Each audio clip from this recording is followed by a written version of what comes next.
দক্ষিণ পূর্ব এশিয়ায় টানা প্রায় ৩ সপ্তাহ ধরে চলা রক্তক্ষয়ী উত্তেজনার অবশেষে ইতি টানল থাইল্যান্ড ও কম্বোডিয়া।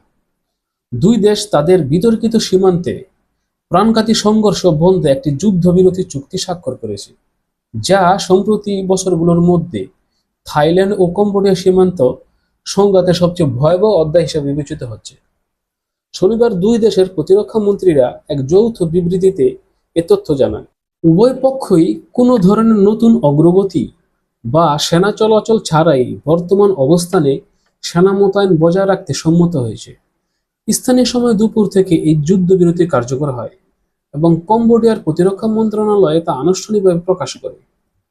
এই চুক্তির মাধ্যমে অবসান ঘটল টানা ২০ দিনের তীব্র সংঘর্ষ, যেখানে যুদ্ধবিমান, রকেট হামলা এবং ভারী কামানের গোলাবর্ষণের মতো ভয়ঙ্কর সামরিক কার্যক্রম চালানো হয়।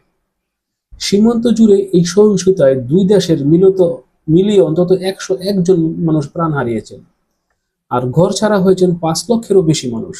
যুদ্ধবিরতি কার্যকর হলেও পরিস্থিতি এখনো পুরোপুরি স্বাভাবিক নয়।